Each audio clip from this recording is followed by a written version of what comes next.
Notable Live is your fast track to one-of-a-kind experiences with your favorite athletes, like race day with Emmett Smith and Jesse Awuji, game day with Eddie George, or fishing with Ray Lewis. And we got a party going on over here. So, rev up your fan experience with Notable Live, your direct connection to the athletes you love and the memories and memorabilia you crave. Thank you. Thank you. Check out our latest events and auctions at notable.live.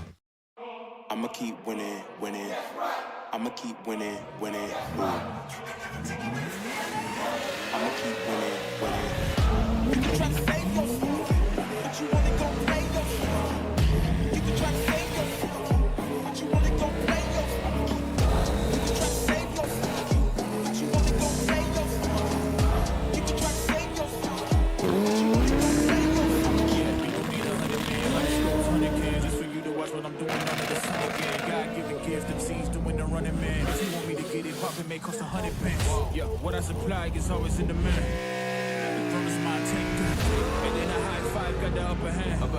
I'm too real, can't fake that. Who you know put a fear in them like this? You a vampire, still suck when you bite this.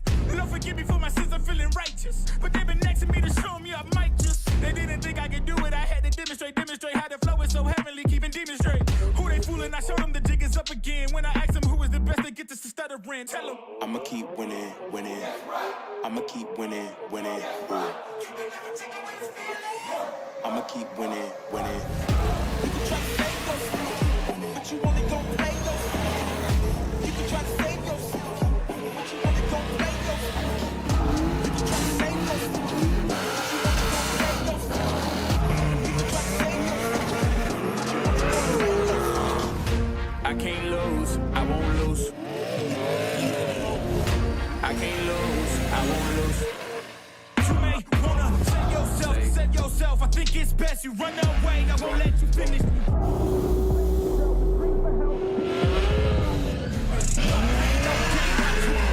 Make it to the top with the same ones I came with. I shoot my shot, you better know that I'ma never miss. When they coming for me, yeah, I'm gonna tell them this. I'ma keep winning, winning. I'ma keep winning, winning. I'ma keep winning, winning. You can try to save yourself, but you wanna go play yourself. You can try to save yourself, but you wanna go play yourself. I'ma keep. You can try to save yourself, but you wanna go play yourself. You can try to save yourself, but you wanna go play yourself. That's right.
Sim racers, welcome to the eRacing Association, where you have the chance to win $5,000 in one of the best tournaments in all of sim racing.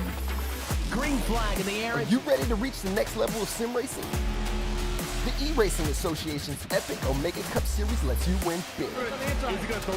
Racing with ERA lets you compete for huge cash prizes, get exclusive merch, exclusive sim hardware pricing, and potentially turn your virtual dreams into reality. Feel the rush as you race door to door against sim racers just like yourself, all from the comfort of your own home. Straight away, they're into the, oh, they're wrecking. Join now to get your membership and experience all of the excitement that the eRacing Association has to offer at www.eragaming.gg. Celebration, he hangs on.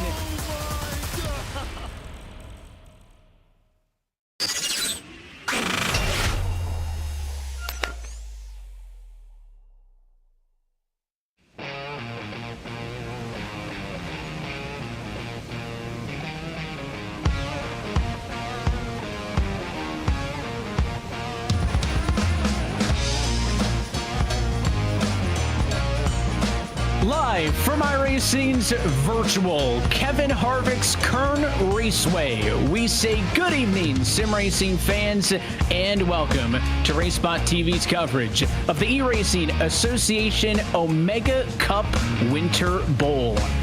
Well, we're here once again to put a bookend on another season of racing, and here tonight we do it in Bakersfield, California. Happy that you're joining us in the RaceSpotTV booth. Our producer downstairs is Hugo Luis. My name's Evan Pasoko, joined alongside by Justin Prince and JP. It's been a while, I think, since we've had a true unique short track challenge like this, and I know we've been to places like Phoenix, like Iowa, the short tracks of the NASCAR Cup Series likes, but I'd have to go back to Irwindale 2022 since we were at a real true local track, and this Kern Raceway happens to be one of the newer short tracks on the iRacing service.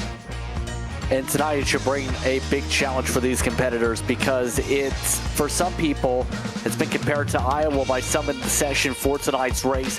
It's also at the type of racetrack where it's not quite as simple as just dive bombing to the corner.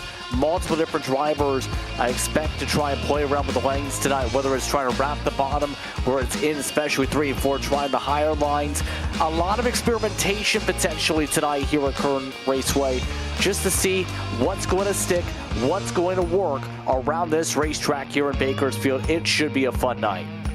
If we take a look high above this racetrack that opened back in 2013, this racetrack has been open, running continuously since then. It was known as the Kern County Raceway Park through 2022. Of course, now Kevin Harvick's Kern Raceway.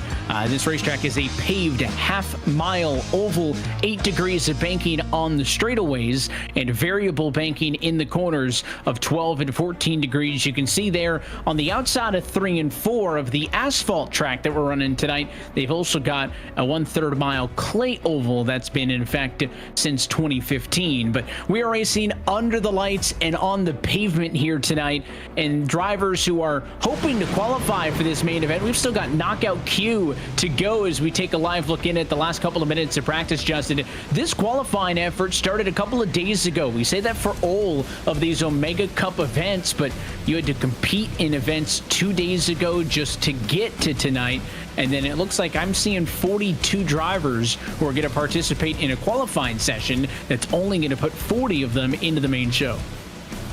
And that provides extra pressure to make sure you can make it to the show. Right now, talking about how things have gone in the session, the split between the top 30 in practice times, just 0.3 of a second. That's how much track position is going to be in terms of the margins tonight. And these drivers getting everything out of their system as well with some of the crashes you can see. But at the same time, it's just that tight on how much these drivers have been able to learn this racetrack and get it dialed on down, where if you make any little mistake, any little bobble in your qualifying laps, you may be sitting on the sidelines, or better yet, you might be starting way in the back, and it's going to be difficult to make it from front to back, or back to front, should say, in a field like this. Yeah, and it's going to be a big field and not that long of a race, admittedly, right? We're going to go through knockout qualifying, we'll have a warm-up, and then when we go racing, you're looking at a 100-lap feature. That's pretty standard for your Saturday night short track at your local track, but not all of those have got 40 next-gen NASCAR Cup Series cars on the racetrack, right? So that element of survival going to be key, and that one quick repair, right? That basically free ticket to come down if the car's damaged, get a brand new car, not have to wait for it to get fixed, going to come into effect, I think, for many drivers. But to your point, I think if you're down on pit road getting a quick fix, it's going to be awfully difficult to get yourself even back in that conversation if you want to be fighting for the race win. Of course, we talk about what is on the line in these races. It is big money, just like always. A $5,000 purse on the line. Only the full-time ERA members are eligible to take away that prize money, but as always, that $4,000 check for the race winner going to be awfully enticing for these drivers. Extremely enticing, to say the very least. And it's not just about making sure you can etch your name into history. This is an event where you want to be able to win and want to say you're one of the best in the history of the platform, and better yet, in the history of the ERA.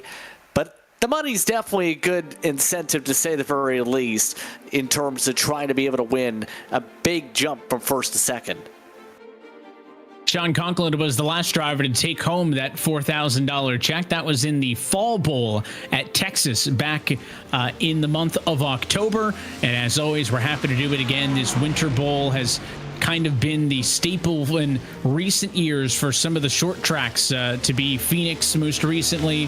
A while ago, it was the likes of Irwindale and others. So it'll be fun to see as we are now live in qualifying. There is just about 2 minutes left on the board. You see it there. Obviously, the better qualifying position you get, the better your night's going to be, because with the big names in this field, qualifying starting up front going to be important for all those reasons we talked about. But again, it is even more critical because you get 2 laps, Justin, that count towards your qualifying effort. I do not want to push it on lap 1, given the fact that we're talking about knockout Q. I think you got to get the first lap in the bank to not be 41 and 42 on the speed charts, and then look to improve. As I mentioned, Sean Conklin, our last Omega Cup winner, he's currently P1.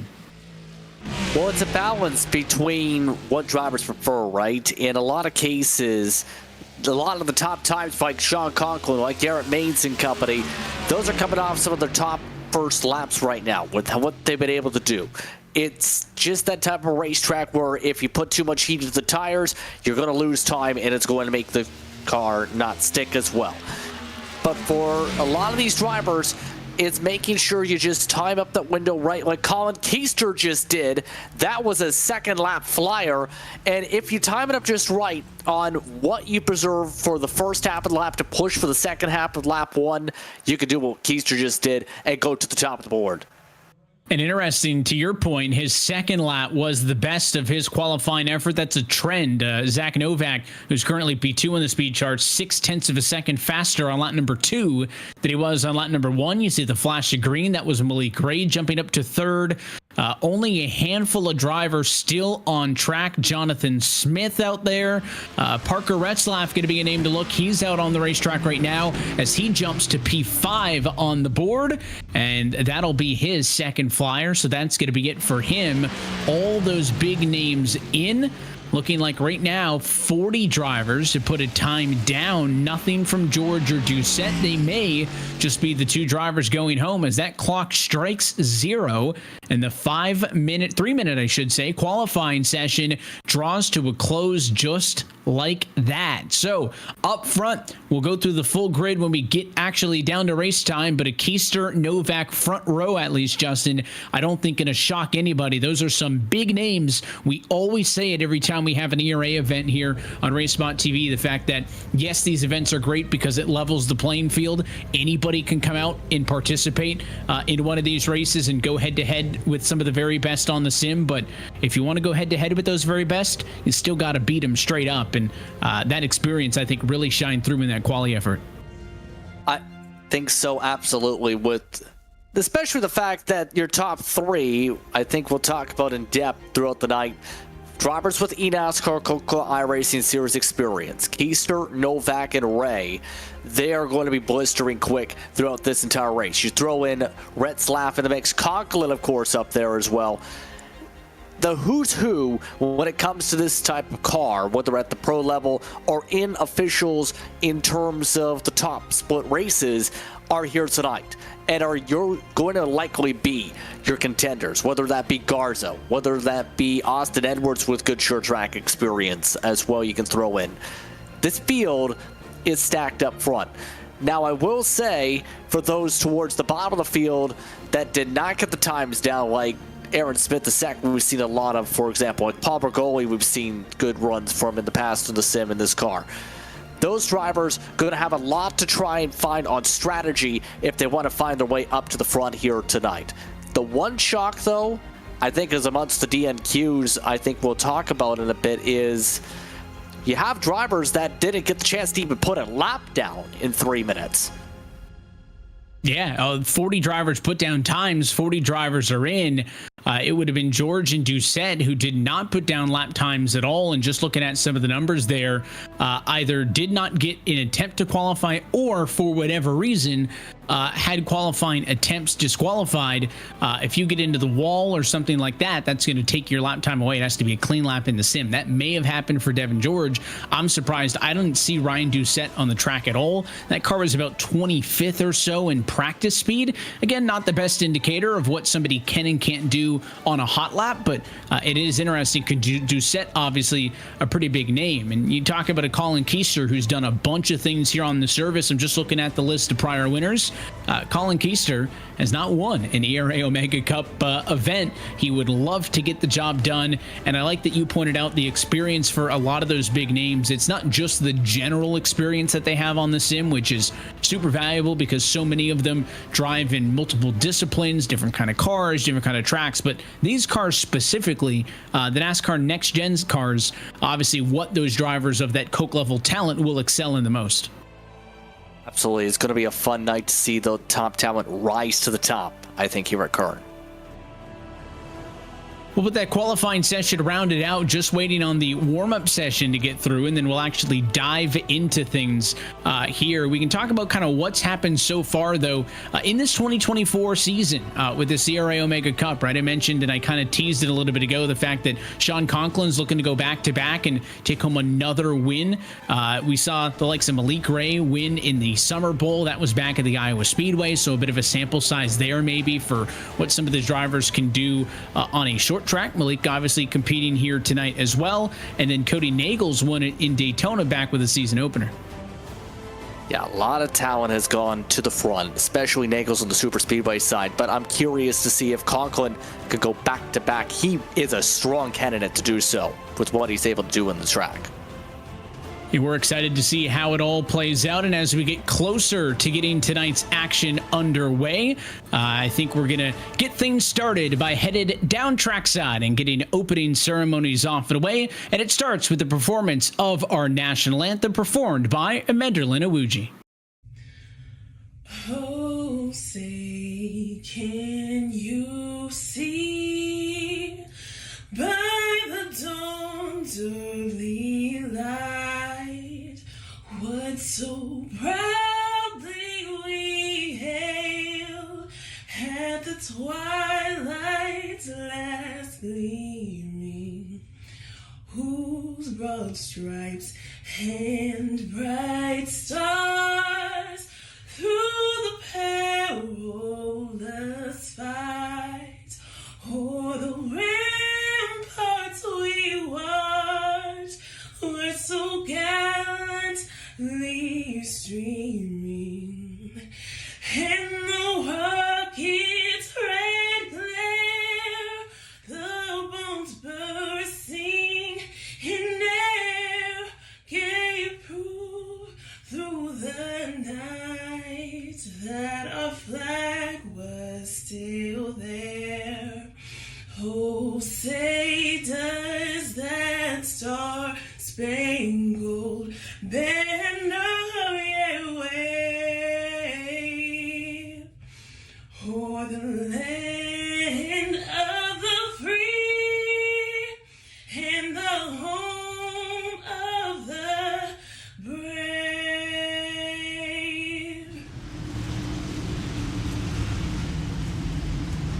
Well, big thank you to Menderlin for getting things underway for us here. And now that final warm-up session as drivers are allowed back to their cars. This is not yet race session time.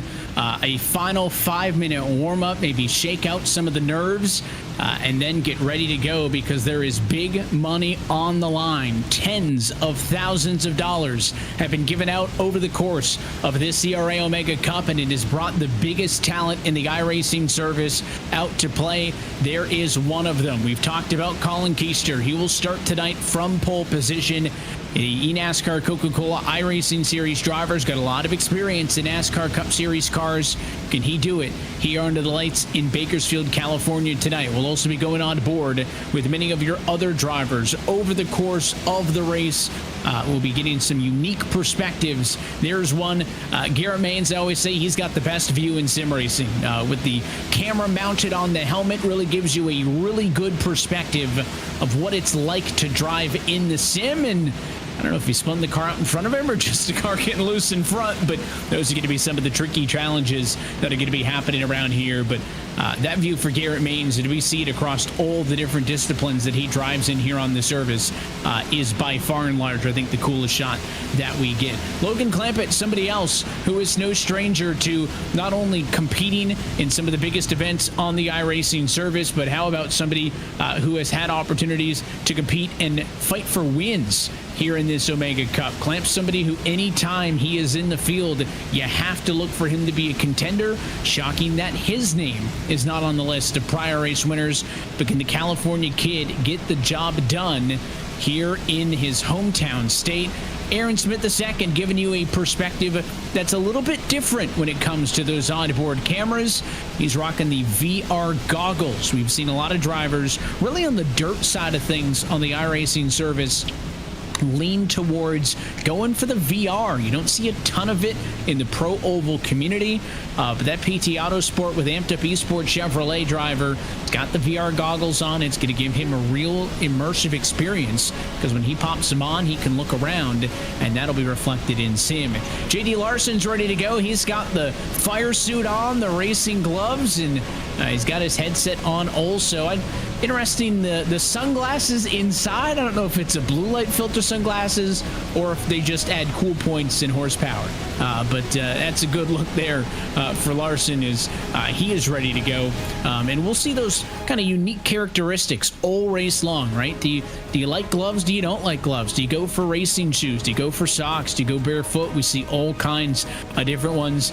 And while most cars are on track, hitting the pavement, trying to work out some jitters, Brian LaPrade is ready to go. The Jeter Motorsports driver in the eNASCAR Coca-Cola iRacing Series is not going to find anything in these last 2-3 minutes. I think he's comfortable and confident in the speed that he is bringing into this event, and is simply just going to wait out the final 90 seconds of this session. Cody Harris, a name we've seen a lot here on RaceSpotTV in the past. Almost won an RSR championship as we followed him through that campaign this past year. He's somebody else who has competed on the eNASCAR Road to Pro ladder, and he is hoping to add to that hardware collection that he's got in the background there. Could he get his first race win in the ERA Omega Cup?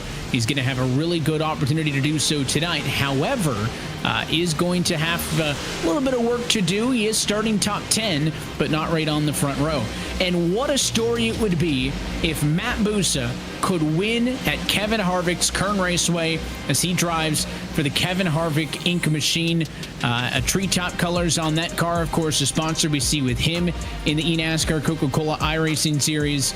But he's obviously got a real close personal relationship with Kevin and helping coach Kevin's son Keelan on the iRacing service and even in some of Keelan's real-life racing escapades. So I think it'd be a pretty cool moment if Matt Busa could get the race win at the boss's home track here tonight in Bakersfield. Again, so many big names. How about Parker Retzlaff? He has had a big year and a half, basically, not only on the sim, where we have expected him to be good, and he continues to be good, but how about in the real world as well? He just recently announced that he would be competing full-time in the NASCAR Xfinity Series in 2025 for Alpha Prime Racing. Could he go to victory lane here tonight? He was the first ever Omega Cup race winner. That was way back on December 16th of 2020. He's looking to go back to victory lane for the first time since then. Well, the cars are ready to get things underway, so to kick off tonight's race officially, we hand things over to tonight's Grand Marshal. It is none other than the Pro Football and College Football Hall of Famer, Willie Roaf. Hi, this is Willie Roaf, NFL Hall of Famer. It's go time. Drivers, start your engine.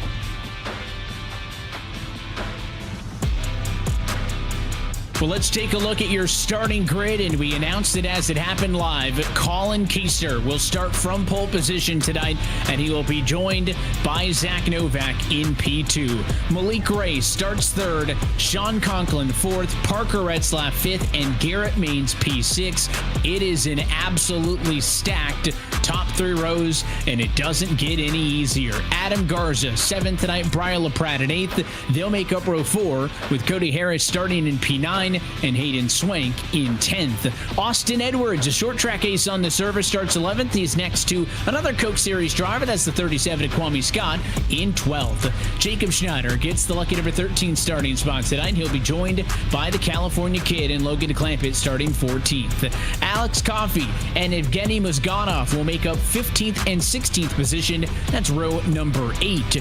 Corey Moore starting 17th tonight. Matt Busa going to have a little bit of work to do if he's going to win it at the Boss's track tonight as he starts at 18th. Garrett Conrath 19th. Joseph Galata 20th. That takes us halfway home. Jacob Smetana and Michael Guest along with Chris Wetz and Alex Jones through your top 24 starters. 25th on the grid is Michael Hensley with Andrew Henniger in 26th. Matt Johnson 27th. Cole Larson 28th. Paul Bergoli 29th, and Jonathan Smith will make up your top 30. That's through row 15. Jake Balmain 31st. Aaron Mack 32nd. Jason Schilling 33rd, Kyle Vallejo 34th, with Zach Miller 35th, Julian Ritchie in the number 36 starting spot. In the final two rows, Cameron McCone, JD Larson, Aaron Smith II, and Trevin Aswarnoth are the starting grid for this race. The DNQs will go to Devin George and Ryan Doucette.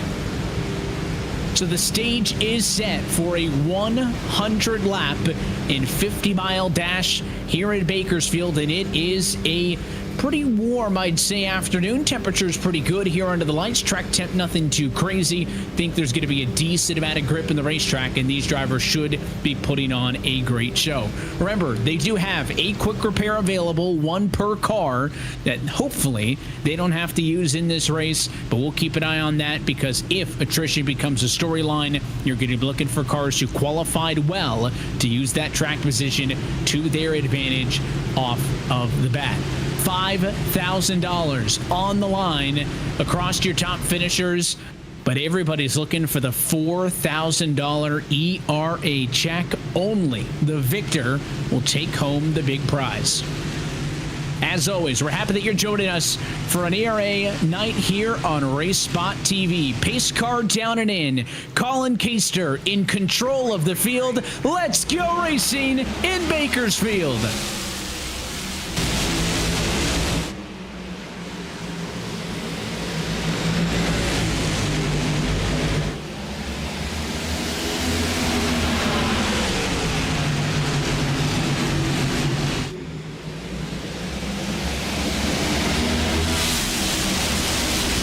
Like a good opening lap of the race. Colin Keister leads from pole, but to the inside, here comes Malik Ray. Keister was clear for a moment. It was at this end of the racetrack on lap number 1 that Malik Ray was able to pull even, and now he'll use this lap to pull ahead. Give it to the 7 at the start-finish line, but will Malik Ray get clear? Keister on the outside falls back 3 wide, nearly a spin for the 5. Zach Novak got loose. Now now there's trouble back in traffic. One car on the apron. No caution. It was Hayden Swank. The 35 gets the ship righted. That racetrack going to be clear before the leaders come through, so we will stay green. And now more trouble amongst the leaders. Retzlaff spinning down the backstretch. You just saw it out of the corner of the screen on board. When we went with Novak, there's Retzlaff. The 31 car also able to straighten it out and keep things going. But those are two drivers. Single car spins early in this race, but a caution comes from neither of them, and the loss of Retzlaff is a huge one. Let's go on board. It's Zach Novak.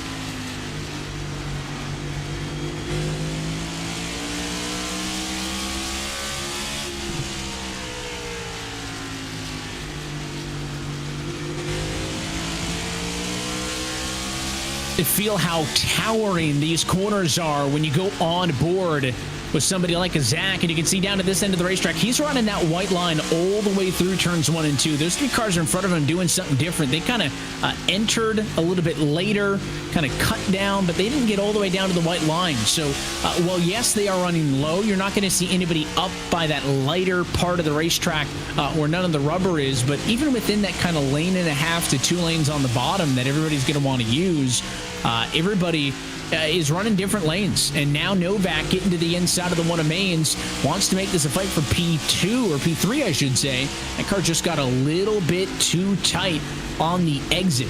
And I think that's going to be the kind of hutch here for the 5 and Novak is, I think he's got a faster race car right now, but he cannot unwind that car off the corner if you're pinched on the bottom. And you can even see that one machine just struggling a touch there for Garrett Maines in that red and white Ryko machine. If he's struggling, it's only going to hold up Novak, and Sean Conklin's got a view at both of them.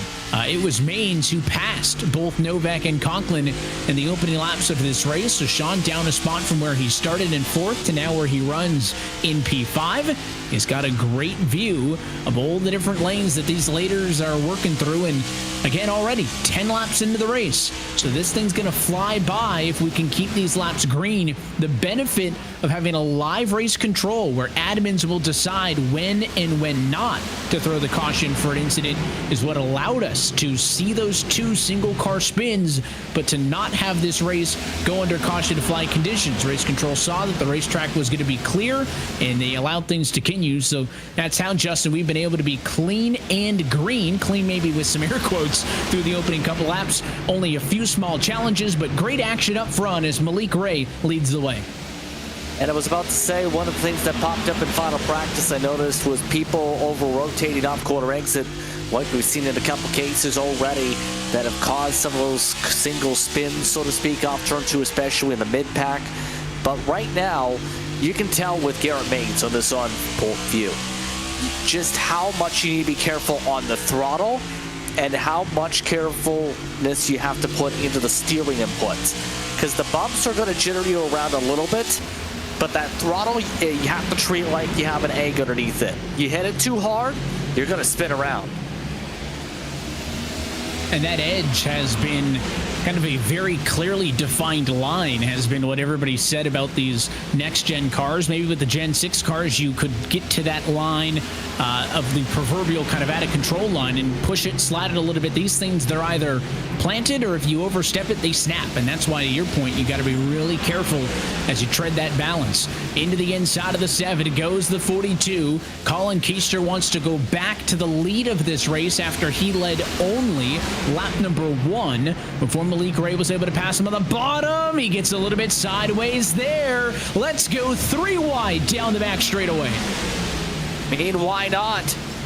I talked about the bobbles, right? Over rotation through the apex off, and that's what Colin Keister just had. That cost him right there. But Malik Ray, he's getting bounced around with these drivers leaning on each other, almost trying to bump and run him out of the way. Novak is sending it, just shipping it into the corners, trying to peel him off the bottom. He has been stuck down there on the inside, but he has been a trooper. Continues to try to make it work, and now the 7 tried to come down in front of the 5, took another shot from Novak. So Malik Ray, I don't know if he pushed things a little bit too hard, is a step behind now, but He is getting absolutely beat up by the 5 and the 1, but so far they have not found a way through. Back on board with Conklin. He gets P4 back as Keister falls all the way down to the number 5 spot.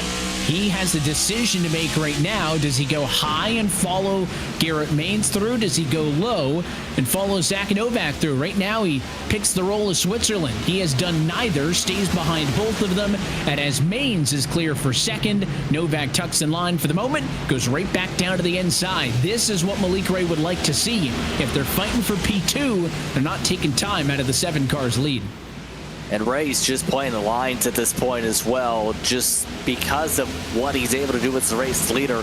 He has that luxury to be able to play the lines, play the bottom. Okay, that doesn't work. Let's go back up top side.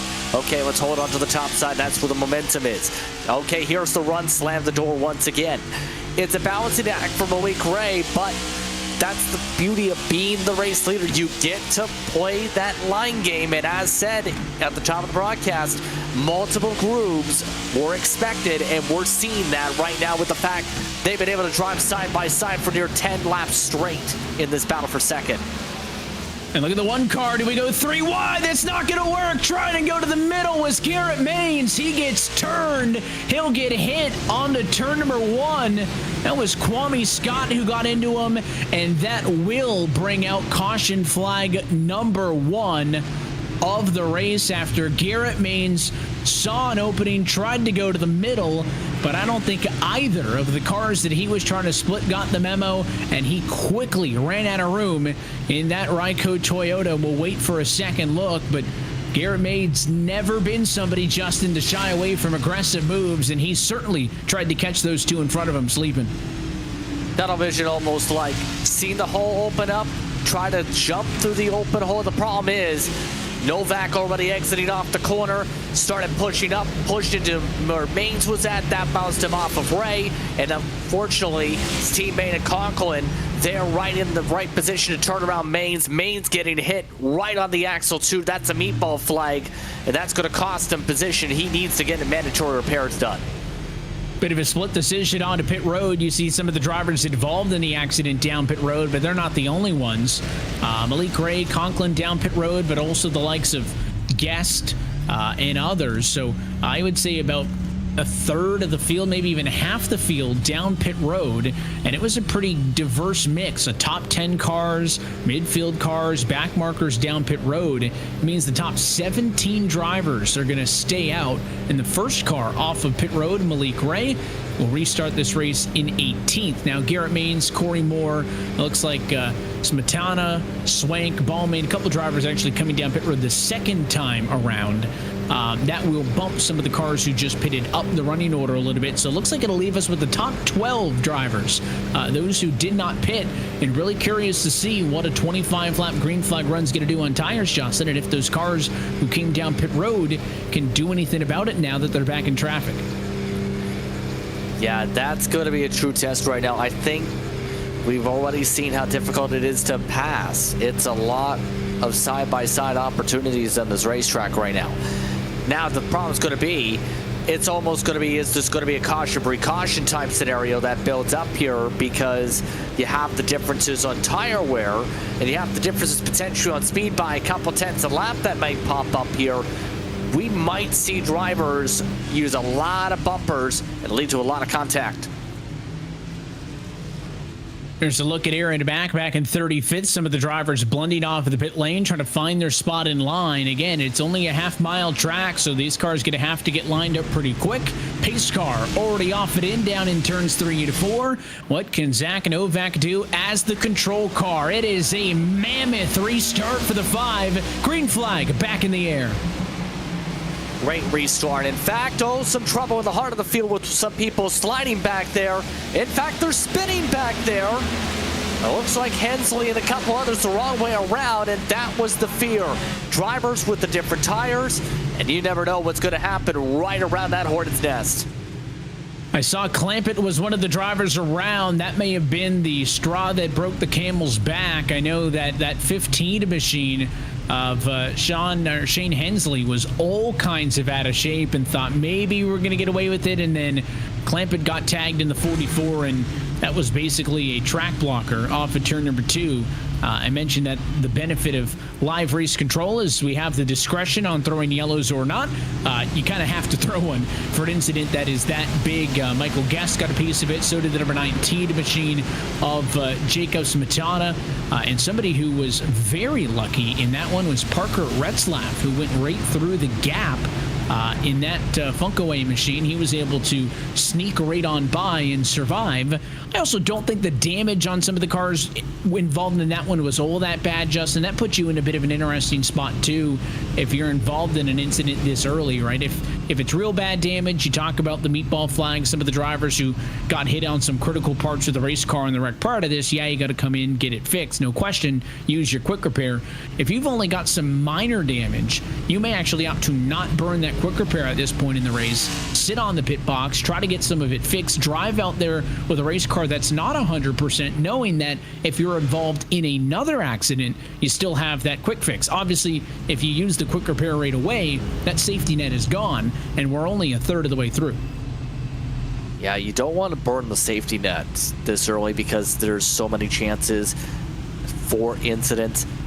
But I will say this as we take a look at some of the drivers here. You have a lot of opportunities for drivers from, say, Army Esports. That's the esports program for the U.S. Army. This is Sergeant Zach Miller from Asheville, Ohio, an infantry and medical logistics specialist.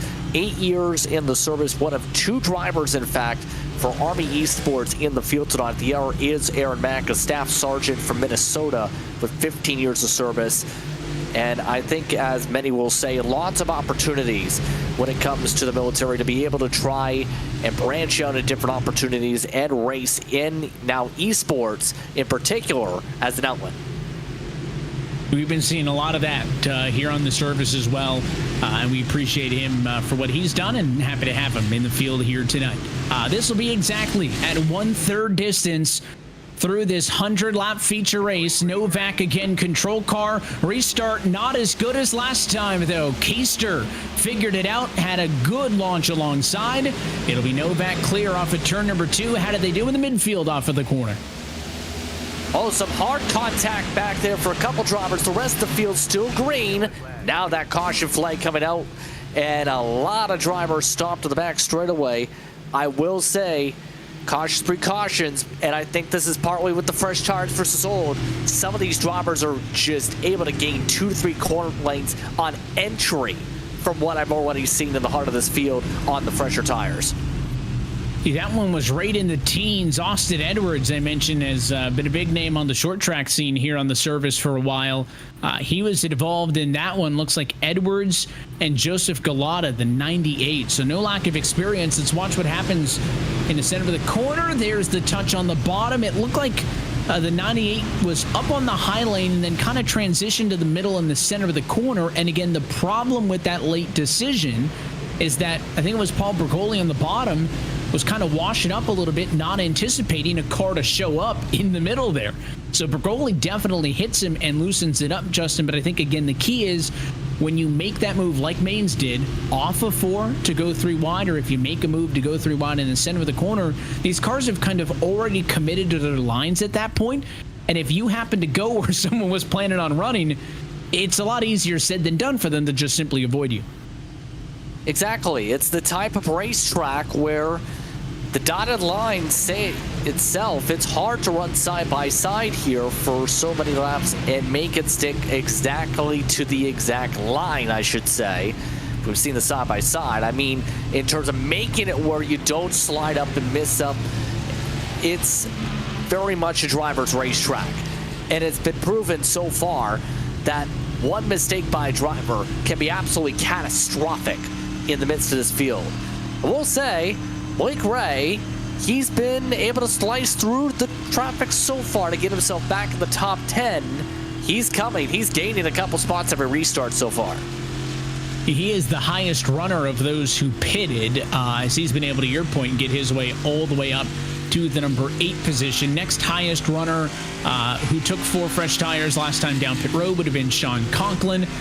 He's running right behind Malik in the number 9 spot. So they will be on different rows for the restart, but Remember, they were 12th and 13th, so they are moving their way up through the field. So those fresh tires are doing good. And, of course, I mentioned already, Conklin wants to go back-to-back. He won the Fall Bowl at Texas Motor Speedway.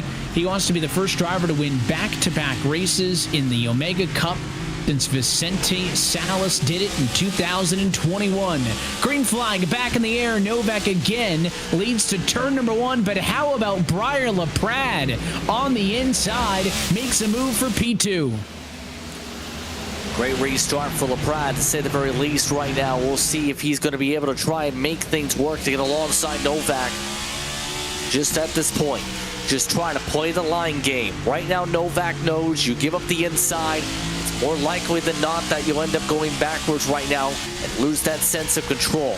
LaPrade seems to be amongst those, trying that second groove up to the dotted lines, trying to get the diamond down at least, trying to get the corner ramp down to try and build up some momentum.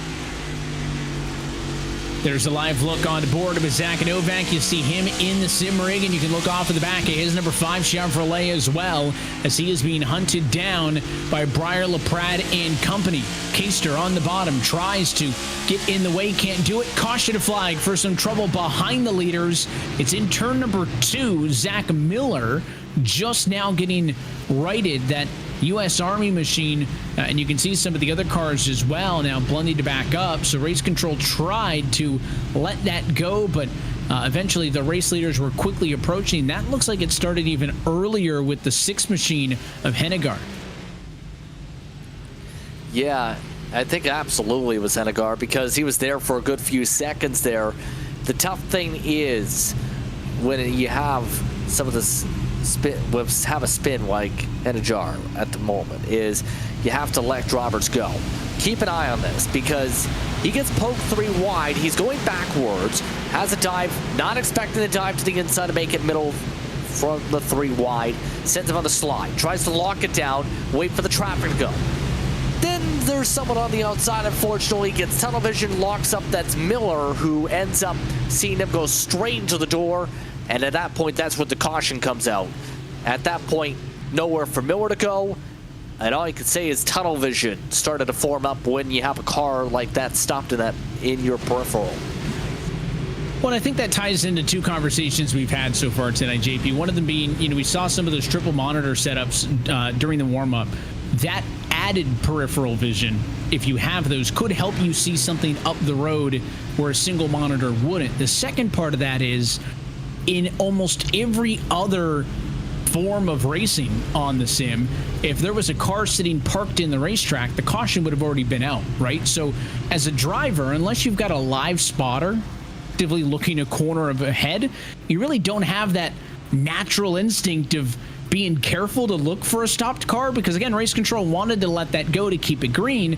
But if you're that car coming flying through, you have no indicator that there's going to be a car there. There's no, corner worker waving a sector yellow flag going into turn 1. So it is a tricky spot when you're that next car arriving on the scene.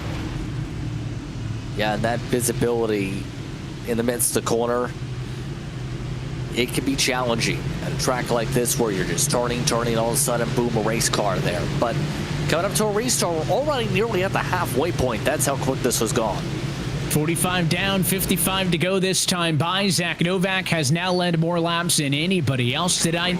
Can the 5 continue on his groove? We're back underway. No challenge from row number 2. Novak defends for the lead. Briar LaPrade tucks in second. Battle's going to be for third. Keister tries to slide up on Garza. Not clear, though. Conrath has got a front row seat of it all from P5. Don't sleep on Garza. He's one of the drivers I talked about good in the officials when it comes to driving. He's one of EPI's top contenders for the championships, in fact, when it comes to the A Open SOF scene. He is very consistent on long run in particular. But here's the thing. That 7 of Malik Ray is flying. Those of the fresh tires are flying through this pack. They are on the move. Big slide up the hill. That's Sedana. Conrath. He'll lose a couple of spots. Try to get in line. Look at him working the wheel off of turn number 2. Still trying to hang on to that race car. Does he go all the way around? Out in no man's land. Catches the car. Hits the fence. Do we stay green? No, there is a caution. And Logan Clampett cannot buy a break. He was one of the drivers just spun around yet again after some more contact, the check up with Hayden Swank and company. Clampett just cannot buy a break in his home state track. And thought that Conrath was going to be able to get away with that one. We were on board with him. We saw the issue in 1 and 2. He went way up the hill into the marbles. I mentioned earlier, yeah, the racetrack's wide, but you don't want to be 2-3 lanes up into the dirty stuff right up there where you don't see that darkened part of the racetrack where all the rubber is. Thought he got it figured out right here down the back straightaway and then gets a little bit of help going into the corner. 17 gets into him. They both get sideways. And then as we saw him get into the fence, it was up the road where the spin actually happened with Clampett, to your point, can't catch a break. He goes all the way around, gets tagged by the 11 at Corey Moore, and then more cars spin in further up the road. That looks like the 4-5 machine around of Alex Jones. Yeah, I think Matt M. Johnson was that 17 car that slowed up significantly at the start of the replay clip too, was just started to over-rotate trying to avoid Conrath, almost got loose following Conrath for a minute. Some of these other drivers you can see just trying to pick a line, squeeze on through, and it becomes a ping-pong effect down the front straightaway for some drivers. Just hard contact, nothing you can do when you have a hit like that one and where you have cars just stacking up where no place to go like Jones just had. It does take us past the halfway point in this Winter Bowl. Take this chance to remind you if you want to sign up and participate in upcoming eRacing Association events and be one of the drivers in the field competing for a purse of $5,000 and more. It's not just on the iRacing service. They've expanded into other disciplines as well. You can find all of that information at eragaming.gg. That's eragaming.gg. Head there for more information. You can become an ERA member. You can participate in these iRacing special events. You can compete for prizes. And again, it is not just restricted to the iRacing service. They have other racing titles, things for younger fans and audiences as well. So make sure to head over there and you can stay in the loop. We've been doing this Omega Cup for some time. I mentioned it was Parker Retzlaff who won the inaugural event back in the Winter Bowl of 2020 at the Nashville Fairgrounds. So hard to believe that we're coming up on 4 years of e-racing competition and tens of thousands of dollars in prizes. Tell me if you heard this before. It's Novak in control. He's been pretty good so far tonight. That may be, though, the best restart LaPrade has had from the outside. 88 stays even to turn 1. Eventually, Novak, though, gets him into the corner. Yeah, the top two able to break away pretty quickly, but for how long? Jacob Snyder, he's amongst those on the move. Remember, Texas, he was amongst those that looked very strong for a chance to try and win that race. At this point, he's just following the choo-choo train. Well, caution flag again. There's a big stack up at turn 1. 4 different wrecks in turn number 1. I thought I spotted it on the front stretch. Then I spotted one in turn 1. Then I spotted this one in turn 2. So it was a big mess. And I think there's a couple of factors at play, Justin, right? One of them is, yes, you got drivers with different tires in the midfield and, you know, the closing rates and people going 3 wide is a part of it. The other half of it is we're past halfway, right? Drivers are going to get aggressive. They're going to get frustrated. Ironically enough, the more yellows we have, the more aggressive they're going to get because they continue to burn laps. Let's see what happens. Paul Bergoli, I think, got involved in one of these. Yeah, big bobble. Matt Johnson got loose again, and then Matt Johnson becomes a wrecking ball down the straightaway. Paul Bergoli fights with it after the hard contact. Johnson went spinning and bounced off drivers in 3 different places. Hold the brakes is the key emphasis in the current terms of 17.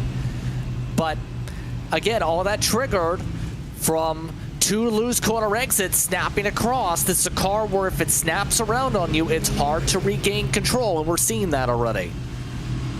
And we've seen a couple drivers get loose, and they haven't really had that slide and catch like you may used to be seeing them be able to do in some other stock cars on the service. That thing really wasn't that sideways, and once he tried to counter steer into it, it snapped up into the hill, and to your point, he was kind of a bowling ball at that point, bouncing off of cars and off of the fence. And That's what you expect, right? I mean, you get the long green flag stretch early, you get a quarter of the way through the race. Really anything near halfway and on, it's just going to be so difficult to get anybody in the midfield to kind of work together. It is worth noting there's been a couple other strategies tonight, right? We mentioned the fact that Malik Ray pitted on the first yellow. He's up to third now.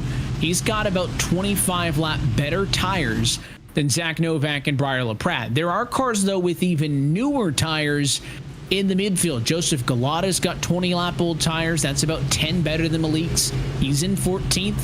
Kwame Scott, Garrett Maines have got 15 lap old tires. They're 16th and 17th. That's 15 laps and change better than Malik Ray's. So there are other kind of sub strategies, but I just wonder with Novak and LaPrade 1 and 2, they haven't pitted yet tonight. Neither has Keister, neither has Garza. Is it almost too late to pit now with the laps winding away? We'll see as that 5 car is getting set to try to nail another restart. Yeah, at this point, it might be bet made unless we get a long green flag run here at this point. We'll have to see what Ray can do here, though, on the fresher tires on the restart. It's a healthy jump for the 5. Inside's going to be the place to be, and it'll allow him to get around the 88 of LaPrade. So 1, 2, 3, single file. Novak, LaPrade, and Ray. Look at Adam Garza working the wheel on the outside. That car up and into the nasty stuff. The 8 car bleeding positions off of turn number 4 as he drops all the way down to P15. Yeah, that is not what he wanted whatsoever. He is still fighting with the car. Those tires are overheated a little bit, and everyone's just uprooting him. He was amongst the drivers staying out of the old rubber. Some of those on the fresh tires now have found their way back up to the front. A lot of those big names, at this point, that's the risk and the strategy is if you don't maintain track position, well, you're in a bit of trouble once you get to this point where you get a long enough run. Those on the new tires can move ahead like Ray just did for second.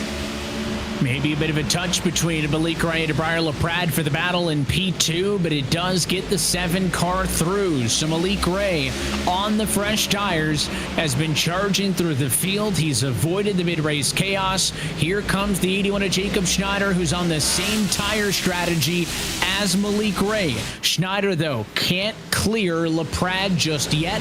LaPrade trying to make the older tires work topside. That thing's getting loose, though, on corner exit.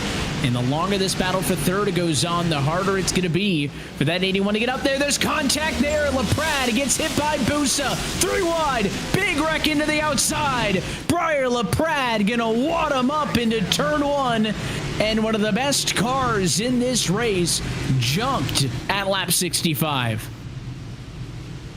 Radio definitely lighting up after that contact. At that point, Busa just licked the stamp and washed up the racetrack just into the side of the Prad. At this point, it is stay up front, but keep it clean as best as you can. At this point, a lot of these drivers, as you said, are not afraid to be aggressive on corner entry and not afraid to push the envelope to get ahead of this point.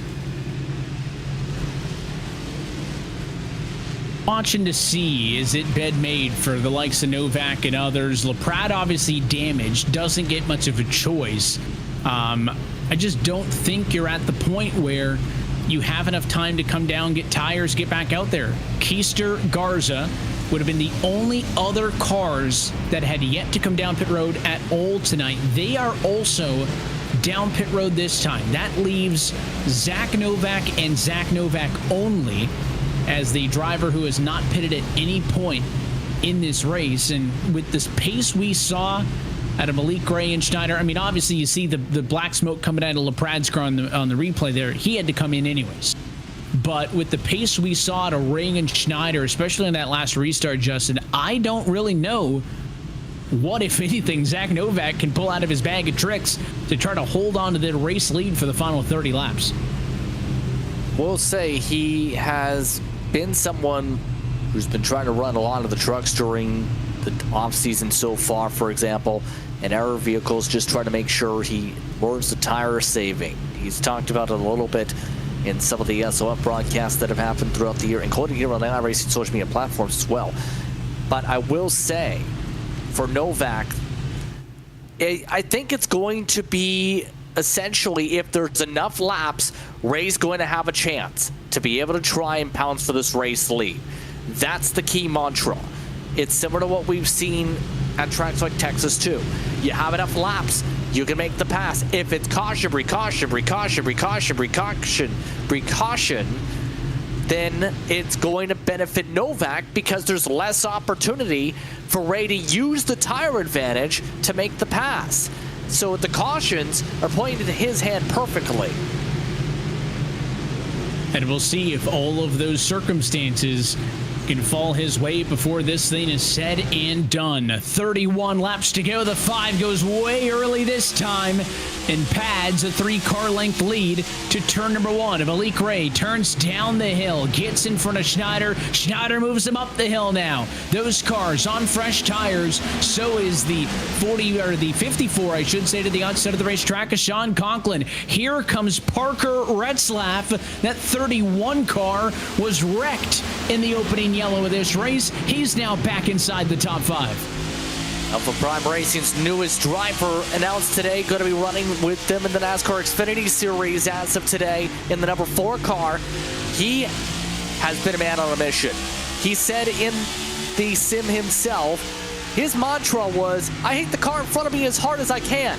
He's been just trying to pick off each of those cars one by one as fast and efficiently as he can.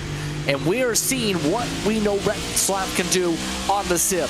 Be consistent once he dials in and push ahead. Another caution. Caution will fly. That'll buy more time for Zach Novak. That's a win, I think, if you're in the corner of the 5 car at this point in the race, because it'll take another 4 or so laps out of this race. The trouble was in turn number 3, and it was Briar LaPrade again. So from bad to worse for the 88 machine, and LaPrade going to park that car. His night is done after he was assisted around. It was a battle for 19th and 18th on track. That's Trevor Asradoth, top side of the racetrack. And as they come off the corner, I think Briar was hoping or assuming that car would maybe be a touch higher up the road. Briar didn't give him a ton of space, but again, I think thought he'd be higher. Gets turned around. And again, he had just used his quick repairs, so that thing took a heavy front hit. His night basically done, and he's decided to park it. I think the argument's quite simple that LaPrade would make is track to the wall on the corner exit. And in that case, you're right. That 89 machine did not track to the wall at all until the contact was made, and that's going to be a sticking point, I think, for the 88 machine. But at this point, we talked about being able to have the faster pair in hand in case those things happen. Right now, we're seeing a lot of those faster pairs starting to get burned for some of these drivers. And I mentioned that I think these yellows help Zach Novak. There was a point in time midway through the race where I think the yellows hurt him, right? Because he had a physical distance between himself and Malik Ray and the others in midfield. You know, they were making passes, but they were still X amount of seconds behind him. The yellows allowed them to catch him. Now I think it's the opposite. I think these yellows, Justin, helping him at this point. And you can see he's obviously going over the numbers, having a discussion with somebody on the team radio there. But every time he gets a yellow, that takes 4 laps out of this thing. That not only means that that's 4 laps where Malik Ray can't try to pass him, but if he continues to get really good restarts, you kind of reset with an advantage, right? If we kept going green, that gap would get chipped away on. So Zach Novak, I think, would love if this race continues at the pace it has for the last 40 or so laps, and that is get a good restart, give me 4 or 5 laps, give me another yellow, and that could end with him in victory lane. I think that's exactly what we're seeing a bit with Texas, too, because that was kind of Conklin's roll of the dice, too, on strategy, if I remember correctly, right? So it was hoping cautious precautions, and in that case, we had cautious precautions been at Texas, and it worked out for him. At this point, Ray needs it to go green 10, 15-ish laps, get something going. Problem is, he's not getting laps. Great restart by Conklin. It's a good one. The 54 going to get right around Malik Ray for P2 and set his sights on the race leader. Sean Conklin hasn't led a lap tonight. Can he go for the race win? Malik gives him a shot in the bumper, and the 7 missed turn number 3. Malik Ray loses 4, now 5 spots. Conklin now the betting favorite. He's P2, but Schneider tries to get to the inside. And if there was anybody in this field that can have a chance at a repeat, it'd be Conklin, because he's also one of the drivers that the Ryko camp has really put a lot of confidence in over the past couple of years with what he's been able to do for them, especially when it comes to speed in the officials. Others like Retzlaff, they are back on that move as well. This is now exactly what Novak did not want to deal with. Well, never mind, caution. Timing of the caution benefits him again, because Conklin was getting set to put a move on him, and it's trouble in turn number 2. I believe it was Kyle Vallejos who was around in the number 13 Chevrolet. And again, with the leaders coming into turn number 1, that margin for error smaller. Race control gave it a beat, decided they need to throw the yellow, and it'll slow things down again. That plays into the Novak camp. We'll wind it back and take a look. It was a battle for 20th and 21st spot, and I don't think this one can be blamed on 3 wide or tires. I think this was just a missed corner. Check it out going into the turn. At 13, machine turns in, and the 31 on the bottom never really did Aaron Mack. Maybe just a touch late onto the brakes. He went up. The 13 was coming down, and unfortunately that sent Vallejos for a spin. Pretty clear that Mack was intending to go to the middle line, towards that above the first dash marks. That's why he didn't turn down there. And Vallejos obviously not expecting him to be squeezed out up the racetrack, turn on down, right? So that is a tough break in terms of the position there, in terms of the line choice. But talking about Conklin and Retzlaff, great opportunities here. Conklin seems like he is dialed on in. It's just going to be another question. Is there going to be enough time for him to make the pass cleanly without having to use the bumper? Retzlaff, he might have to get a little bit aggressive if he's going to try and pass 2 cars here. And Retzlaff may find himself in a good spot. Conklin was 3rd on the last restart. That put him inside of row 2 and allowed him to leapfrog Malik Ray. So maybe Parker Retzlaff, if he can follow the 5 through, can do the same thing. Basically get a better jump than Conklin, even though Conklin is a row ahead of him. Get under the 54, try to pass him that way. We have seen kind of historically on the service, it's very difficult to be the car on the outside of the front row to gauge what that car inside of you is doing. You're kind of looking through the A-pillar. You're trying to figure out when he fires off. That car in 3rd, who's lined up directly behind the control car, has a much better opportunity to nail that restart. And let's see if Parker Retzlaff can try to get a jump on Conklin in the battle for P2 here. Green flag back in the air. It's a good start for Novak, and here comes Retzlaff to the inside for P2. Got the diamond down, but Conklin still got more momentum for the high side to be able to try and pull back to 2nd. Now it's going to become the question. Can Conklin find a way to get back alongside? Retzlaff is not making it easy for Conklin to do anything. They are locked nose to nose in a battle for 2nd, leaning on each other. That time into turn 1. The more aggressive these cars get, the further away that 5 of Zach Novak wants to run. Look at now, the 31 of Retzlaff, a full lane up off the bottom, crowding the 54 car. 14 laps to go in Bakersfield. Still more contact into the turn. I can't give an advantage to either of them. And look at the view that Joseph Galata's got from P4. How about his recovery from earlier on? He was in the heart of the hornet's nest, involved in some of the incidents. In fact, he's right in the thick of things, into the prize pool, if he's able to stay consistent. Conklin just got alongside Novak, though. To the outside, we haven't seen many drivers make a pass for position up top, but the better tires for him. Novak gets into him sideways. 5 car catches it. 3 wide for 3rd. Look at the move by Galata, and Novak spins off of turn number 2, booses into the outside wall. Caution is out. And Zach Novak's hopes of a Winter Bowl win will come to an end with a spin in turn number 2 as Sean Conklin, new race leader for the first time all night. That was a massive save, first of all, for Novak in the first place. He just about snapped it around 2-3 different ways down the front straightaway. The big difference in all that was Galata, he was committed to the dive. Absolutely committed to the dive, I think, in that one, Evan, with how deep he set into the corner, but also how much momentum he was carrying in the first place. And that just sparked a cascade of incidents all throughout 1 and 2.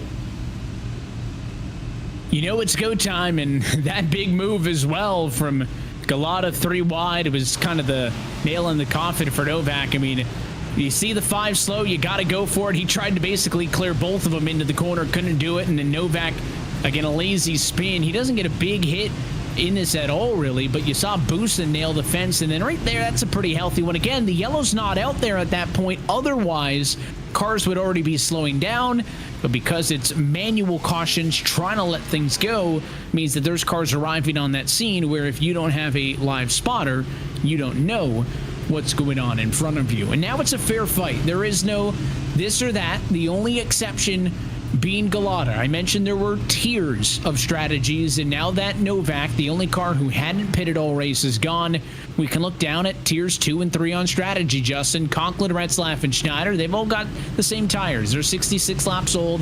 They all pitted on the first yellow of this race. Galata, though, in 4th, has got 10 lap better tires than them. Garrett Maines, P6, has got almost 20 lap better tires than them. And Casters are better by 40. He's in P7. So where one door closes, another opens. I think for some of the drivers like Maines and Keister and that, though, they're going to need the C's to part almost when it comes to some of these positions if they want a shot from row 3, row 4 at this point. We're under 10 laps to go. You're not passing 5-6 cars in less than 10 laps on a short track. This battle up front is going to be intriguing, though, with Retzlaff from this outside. What does he do with Conklin trying to go back-to-back? Going to be 7 laps away from Conklin to being the first driver to go back-to-back in an Omega Cup race in 3 years. Green flag in the air. It's a good jump for him. Schneider tried to get under Retzlaff. Couldn't get the track position. First, second, and third on even tires. And look at Parker Retzlaff. Going to be full-time Xfinity racing again in 2025. But he wants to win this race here tonight. He's on the bumper, the race leader, looking to the inside. Trying to lean up a little bit, try and force Conklin up the racetrack. Retzlaff getting just a touch loose once again. Catches the car. Schneider sees it opening, the 81 car down to the inside of Retzlaff for P2. Conklin has breathing room. Make it 4 car lengths of an advantage with 5 laps to go at Kevin Harvick's Kern Raceway. He pulls an advantage. It grows a little bit off of 2, but as Retzlaff shakes off the challenge from Schneider, he's now got a straight-up opportunity to try to reel in the 54. He's running out of time. He's running out of laps to do so, though. He needs to pick up an extra car length or 2 and fast. That's going to be very difficult with how much these cars are dead even up front. Keeping a half eye on the midfield. Does a caution change the complexion of this race? Retzlaff giving it everything he can and then some. May have overdriven the exit at turn 4 that time. The gap is 3/10. It's Conklin 1, Retzlaff 2, Schneider in 3rd. Payouts to the top 5, but only the winner gets $4,000 coming to 2 laps to go. Closed up half a car length. He's not close enough for a bump and run situation cleanly. He's not close enough to try and build up the run. Retzlaff just cannot get the cut down to be able to rotate off corner exit to close up like he needs to. Need a bit of ground there. It's into a car length. White flag in the air. Final time around. Retzlaff, the gap now down to half a second. Is it going to be Conklin's second in a row, or is it going to be Retzlaff's first? To the bumper. Contact in turn 3. Retzlaff moves him up the hill. Side by side to the start-finish line. And Parker Retzlaff, bump and run, is an Omega Cup Winter Bowl winner in Bakersfield. About that, Retzlaff using the experience once again to get the job done. He needed to close up that distance I mentioned to get to bump and run distance. And well, he definitely bumped and ran Conklin up to that second and third groove. Like I was talking about, trying to push him up the track before that time, he got the job done. And the difference between first and second place, a cool $3,500. You knew that the aggression was going to be there. And let me tell you, it was a hell of a bump and run. But it was a bump and run, right? Didn't get him on the corner panel, didn't clean him out, hit him square, and then they both had a chance at it off of the corner. Let's watch it again. Yeah, went square to the bumper, just nudges him up the racetrack, gets him just where he wants him. Enough where he's pushed up into that third groove where we've seen so many people lose time. And even with the bump and a bane by Conklin up to the door side to try and slow down the momentum, Retzlaff just has that much momentum for the corner exit, more speed. A look again, went a little bit deeper, pushed him up, bump, up out of the groove, up out of the preferred line for that outside line from most people have used, zipped onto the win. And after he moved him, he gave him enough space to still have a lane off of the corner. Didn't just drive him into the wall, gets into him, and then leaves only a car width. On the outside, it's Conklin who initiates the contact to the stripe, but at that point, it's not a long enough run from the exit at turn number 4 to the start-finish line. And Parker Retzlaff is going to add his name to the list of race winners in the ERA Omega Cup. Let's take a look at your full race results. Retzlaff is back in victory lane for the first time since the inaugural race of the Winter Bowl back in December of 2020. He gets the win with 1 lap led on the night over Sean Conklin, who finishes in second, Jacob Schneider in third, Joseph Galata fourth, and Garrett Maines in fifth.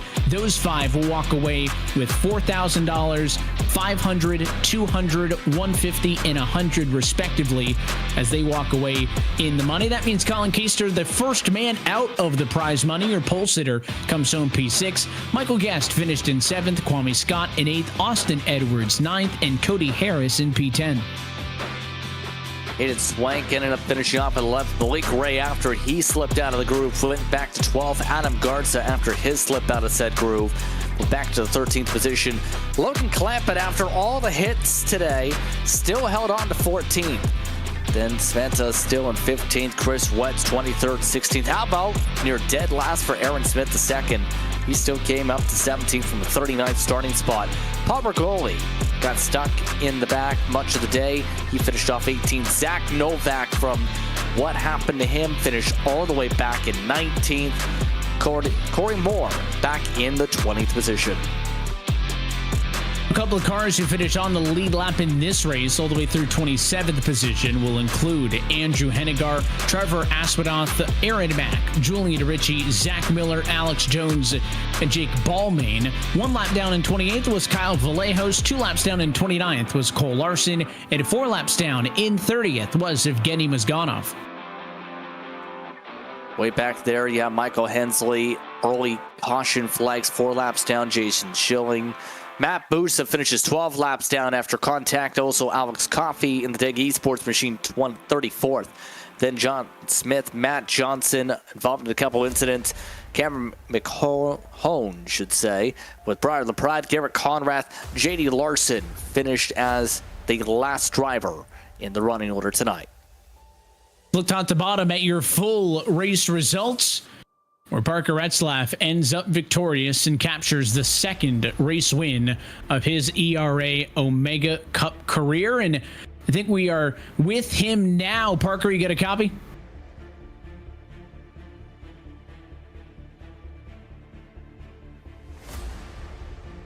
Don't think we do.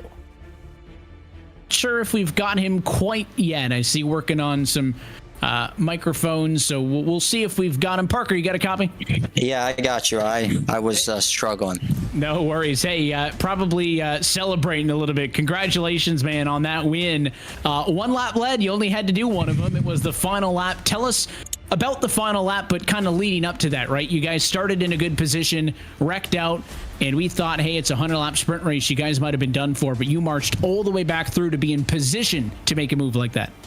Yeah, so I started 5th there, and I think it was lap 5 or 6. I was going to try and pass for 2nd, and I think Colin got loose off the wall and kind of spun me. So I spun to the infield. I was 38th with no yellow, so I was like, all right, it's really early. So I just tried to do everything I could. I got to, I think, 30th before the yellow came out, and I put right sides on it. So I thought what I thought was the newest tires through the field. So I kind of felt like I was in a good spot there with like 60 to go. I was talking to Logan Clampett, and I said I kind of didn't want to get the lead too early because I already had taken tires, and I didn't want to be the person that had to make that decision. So when we kept having those yellows there for a little bit, and I kind of got in a position where I knew nobody was going to pit at that point, then I just knew that I had to go for it. And Sean raced me really hard, and you know, I hope that he understands like what it's for, and you know, just what we're racing for. So no matter, you know, who it is, Sean's very good, and you know, he had a good lead on me there with 4 to go, and I just put everything I had to it. And when I got within 2 tenths, I knew I had to take a shot to try and win it for everyone who supports me. There was a bit of history in the line for both of you guys. He was trying to become the first driver to win back-to-back events in this league since Vicente did it back in 2021. You were looking to get back to victory lane since you won the very first race ever in this series back in December of 2020. A lot in your life has happened since that first WinterBowl win at Nashville, but to still be able to jump on the service here and get the job done at a short track, which I know obviously is what you enjoy, has got to feel good. Yeah, I mean, it feels good. I got all my stuff done for next year to go back Xfinity Racing, so it's been a very cool day, and I was just kind of waiting to close it off with this race, so it feels really good to get another win in here. And these races are so much fun. They're a little bit quick, but also just, you know, so much fun to do. There's so much competition. I mean, I came into this, really didn't think I was going to be anywhere near the front, really, but it kind of came to me. The heat races, I was really struggling. Like, it just took a little bit of more practice to try and figure out what I was doing so wrong. I mean, I'm not the biggest fan of the next gen on the sim, but this setup was actually better than I was expecting. We enjoyed the action, and we appreciate you being a part of this one. Before we let you go, anybody you want to say hi and thanks to? Yeah, I just gotta say hi to my girlfriend, first of all, who I know is watching and supports everything, and my parents and everyone who supported me through everything with iRacing, and also real life from Funkaway the last 2 years, and, you know, this upcoming year, and everything they've done for me, and just everyone who supported me. Well, appreciate your time, Parker. Again, congratulations on 2 fronts on the race win here tonight. But again, congrats on that announcement with the folks over at Alpha Prime. We'll be watching you in 25 and hope to chat to you again soon. Thank you. I appreciate it. It's your race winner tonight at Kevin Harvick's Kern Raceway. It's Parker Retzlaff's second ERA Omega Cup race win of his career. Second place, the other half of the battle for the win is Sean Conklin. JP, you're with him. Well, Sean, very close to becoming a back-to-back winner in this event. Talk us through what went through your mind as we went down to the final lap and then the bump and run from Parker. I'm just gonna, I don't know. I'm just at a loss for words. First off, congrats to Parker. The move was pretty clean. I'm not mad about it at all. It just sucks to let it get away from you like that, but I guess it's just racing. Yeah, those last few laps, I'm not gonna lie, was very nervous, and I think I really need to work on that, because I was just looking out the windshield. I didn't look at the mirror at all until the last few, like 2 laps, so I didn't really gauge if I needed to go harder or not. I was just trying to get the car around the track and finish the race, but I guess we should have tried to calm myself down a little bit more and lock in more and go faster, try to get away. But I don't know, I definitely had a lot more in the tank there, just didn't use it, trying to be cautious and let it slip away. Well, as mentioned, a chance for the back-to-back just coming up just shy of that. First and second is still a strong stretch. What's going through your mind knowing you've had all this momentum here in ERA competition the past couple months to be in the podium positions and be in contention for the win the past couple times now. I'm so glad. These events are amazing. I look forward to them. I tell my whole family about them, and I know they're watching tonight, and that's another reason why I really wanted to get this win. They weren't able to watch it live last time, but I know they are this time, so shout out to them. And yeah, just glad to be up front. I mean, it's still a great race nonetheless. It's just, and I'm not disappointed about it at all. Just hard to let it get away from you like that. Any shout-outs you'd like to give before we let you get going? Just shout out to my family again, Ryko Performance, and Jacob, my teammate. We were working together throughout the race, and we made up some good ground after we made that pit stop, and yeah, that's about it. Sean Conklin coming away second spot tonight, just about had the chance for victory, led 12 laps in the very end. Jacob Snyder getting the shout out there, finished off in third spot though. Evan, I believe you're standing by with him as it's a 2-3 for the Ryko machines. It's a good showing, and they were on the same strategy there as well with the one pit stop on the opening yellow of this one. Jacob, congratulations on a podium spot. You guys are in the money tonight. Just kind of walk us through this one, because unlike Parker and Sean, who started up in the top 5, you guys didn't have to come from way back, but did start in the teens and had to make a lot of passes tonight. Yeah, I mean, the first 20 laps went kind of green and people were dropping like flies. I didn't really pass anybody. I just got like 5 or 6 free spots. And then just, I got kind of lucky there. I kept restarting on the inside line, so I'd pick up 2 or 3 spots every restart, it seemed like. And before I knew it, I was up there to, really, I didn't earn it. You know, I wasn't fast. I didn't feel near as fast as some of the guys around me. Just played it smart and didn't wreck nobody. How big of a factor do you think the strategy call was, obviously, to make that pit stop? We saw some drivers pit later than you. They all finished behind you guys. Galata, Mains, those guys. Some drivers didn't pit at all. They didn't make it to the end of the race. Was the plan kind of obvious when that yellow comes out at quarter distance that you guys are coming in? Because it ended up being that everybody who pitted at that time ends up in the top spots. Yeah, well, I mean, we went like 25 laps green, and then we never went more than like 5 laps green again, so I think we really never got the tires that hot again. So those guys that pitted just didn't have the advantage that we had in order to pass people. It's really hard to pass. I mean, just everybody in there in the top 10 were quick, and it's just a hard track to pass that. We're all in a fixed setup, so you're going to have a major tire advantage to make up spots. I know it's kind of the end cap of the year here with this event, and able to walk away with some money, I know, is always a nice thing on top of it. What can we look forward to seeing you doing on the sim here in 25? Not real sure. Just gonna have fun with it. No real solid plans. Just try to have fun, and I'll come back and do ERA again next year. Looking forward to it. Looking at our previous spring bowls, those tend to come around in late February. So we're looking forward to maybe catching you on the entry list for that one. Jacob, anybody want to give a shout out to while we got you? Just my boys at Ryko and my wife Bailey for letting me do this every night and waste all my time and stay out of her hair. Walking away with a bit to show for it here tonight on the P3 finish, Jacob. Again, we appreciate your time. Congrats. Thank you. It's your third place finisher tonight, Jacob Schneider. Big thanks to him, Parker Retzlaff, Sean Conklin for giving us some time. And we've seen some exciting finishes. I was kind of in the same boat there as Parker, 4 to go, man. Sean had quite the gap, but he was able to close him in and a good old-fashioned short track finish with a lot of money on the line. I don't know what else, JP, we could ask for. Yeah, I wasn't sure that Parker was going to be able to close that gap at about that 6 to go mark, let alone, because it seemed like he was struggling to sort of bounce off the walls, and then on the sudden, the line just started working at the right time. He left just enough time to be able to get there 1 lap sooner in terms of the race finish. I don't think Retzlaff gets a chance to make that move, and we end up seeing Conklin take the race win. But again, it shows where having this track dialed in is such an importance, to be able to be comfortable with it. It's a driver's racetrack with this type of car, and in the end, the best drivers ran up to the front, and in the end, the best consistent run in the end got the chance to make the move for the checker flag. And I was just looking, because you heard the comments post-race from Sean Conklin. I'm looking at the lap times. Thought maybe, Sean got a little bit nervous looking in the mirror, right? Might have missed his marks a little bit. Not the case by the lap times that I'm looking at.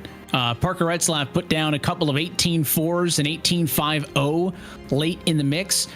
Those were the fastest lap times that he put in the final 40 laps of this race, or in the final 5. So I don't know if Sean Conklin's got a lot to hang his head about, because he didn't really leave the door open. His lap times were good. Parker just somehow found something extra. And again, I think some drivers may like it, others may not like the bump and run, but when there's the $3,500 difference between first and second, I think that's about as clean as I would expect to see it. And it's going to be tough for Sean Conklin to swallow, but he's won this before, right? It's not like he hasn't tasted that victory lane experience before. And now that we've bookended 4 full seasons of racing with this ERA Omega Cup, the tens of thousands of dollars that have been given away. Excited to see what's next as we look to see these events continue in 25, Justin. I can't imagine what other track car combos we'll see coming up, and excited to continue to see these events bring the top talent out to participate in them. I can't wait to see what happens as well, because it's been a pleasure to see ERA and the Omega Cup thrive with how much talent has recognized the significance of winning an event like this. It's a pressure-filled environment, yes, but it feels so good if you're amongst those who take the checker flag, and that's why so many of these top drivers return event after event to see if they can etch their name into history of the Omega Cup. If it didn't matter, we wouldn't have the big names, and nobody would be bumping and running somebody out of the way for a win if it didn't matter something. So the fact that these events mean something to these drivers, that there are real stakes on the line, real money up for grabs, is what has made this ERA Omega Cup such a success. And appreciate all of you joining us and tuning in, and we hope that we see you next time. For our friend Jesse Awuji, who wasn't able to join us tonight, I'll give one more reminder that if you want to be on track and if you want to participate in, if it's an ERA Omega Cup event here on the iRacing service, if it's something on the other platforms that they host, you can go to eragaming.gg for more information. Again, eragaming.gg. That's where you can find all your information about the upcoming ERA events. And again, hopefully in February, we'll see you when we thaw out from a cold winter and maybe do it all again for another spring bowl. But until then, that is it for us here tonight from Bakersfield. On behalf of the entire team at the eRacing Association, that's Jesse, Matt, Tim, Steve, Kevin, Sean, 4 years in running of putting on one of the biggest tournaments on the service. We thank them, and we thank our sponsors for making tonight's race possible: SELE Productions, Notable Live, and the Redless Group. For our entire team here at RaceSpotTV, our producer Hugo Luis, for myself, Evan Posoko, and Justin Prince, I want to say thanks for tuning in, and congratulations to Parker Retzlaff, who is a Winter Bowl champion.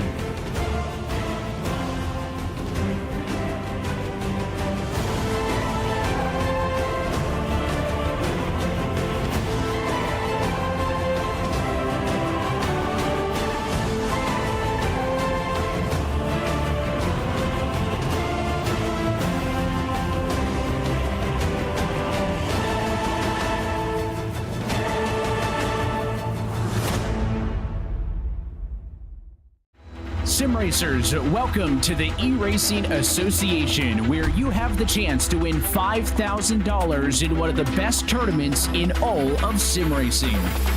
Green flag in the air. Are you ready to reach the next level of sim racing? The eRacing Association's epic Omega Cup Series lets you win big.